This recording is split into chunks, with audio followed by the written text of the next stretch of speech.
Yang terhormat Bapak Saprudin selaku dosen Seminar Keuangan Manajemen beserta teman-teman sekalian, perkenalkan saya George David dengan NIM 23255026. Pada kesempatan ini saya akan memaparkan mengenai manajemen sumber daya manusia atau MSDM yang merupakan salah satu fungsi penting dalam manajemen organisasi. Secara teoritis, manajemen sumber daya manusia adalah pendekatan strategis dalam mengelola individu di dalam organisasi agar mampu memberikan kontribusi optimal terhadap pencapaian tujuan organisasi. Menurut literatur manajemen, MSDM mencakup aktivitas perencanaan, pengorganisasian, pengarahan, dan pengendalian tenaga kerja. Yang membedakan MSDM dengan fungsi manajemen lainnya adalah fokusnya pada manusia, di mana sebagai manusia dibikin menjadi aset yang memiliki kemampuan, motivasi, serta perilaku yang dinamis. Oleh karena itu, pengelolaan MSDM tidak hanya bersifat administratif, tetapi juga bersifat strategis. MSDM memiliki peran yang sangat krusial dalam organisasi.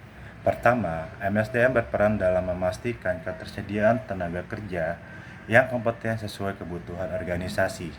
Kedua, MSDM berkontribusi dalam meningkatkan produktivitas melalui pengelolaan kinerja yang efektif.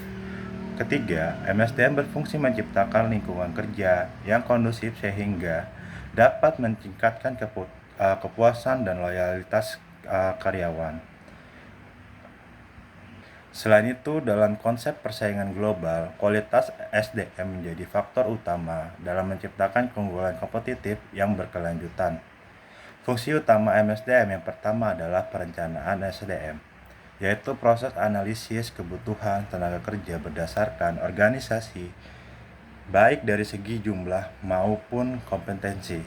Kedua, rekrutmen dan seleksi, yang bertujuan untuk menarik dan memilih kandidat terbaik melalui prosedur yang sistemik dan objektif.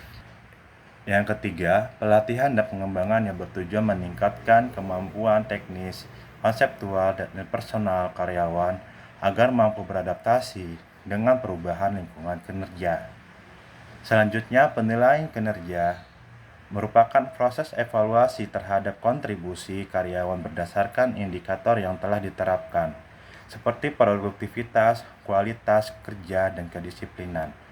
Hasil penelitian ini menjadi dasar dalam pengambilan keputusan manajerial. Kemudian, kompensasi serta kesejahteraan mencakup pemberian gaji, insentif, bonus, serta fasilitas lainnya yang bertujuan untuk meningkatkan motivasi kinerja. Sistem kompensasi yang adil dan kompetitif terbukti dapat meningkatkan retensi karyawan dan mengurangi tingkat turnover. Dalam implementasinya, MSDM menghadapi berbagai tantangan yang semakin kompleks. Perkembangan teknologi digital menurut organisasi untuk mengadopsi sistem berbasis teknologi seperti EHRM. Globalisasi meningkatkan persaingan tenaga kerja sehingga organisasi harus memiliki SDM yang unggul dan adaptif. Selain itu, keberagaman tenaga kerja dari segi usia, budaya, dan latar belakang juga menjadi tantangan tersendiri dalam pengelolaan SDM. Oleh karena itu, organisasi perlu menerapkan strategi MSDM yang fleksibel, inovatif, dan berorientasi pada pengembangan yang berkelanjutan. Berdasar pembahasan tersebut, dapat disimpulkan bahwa manajemen sumber daya manusia merupakan fungsi strategis yang berperan dalam mengelola potensi manusia dalam berorganisasi. MSDM tidak hanya berfokus pada administrasi, tetapi juga pada pengembangan dan pemberdayaan karyawan. Pengelolaan SDM yang efektif akan berdampak pada peningkatan produktivitas, kinerja organisasi, serta daya saing di era global. Dengan demikian, keberhasilan organisasi sangat ditentukan oleh kualitas pengelolaan sumber daya manusia.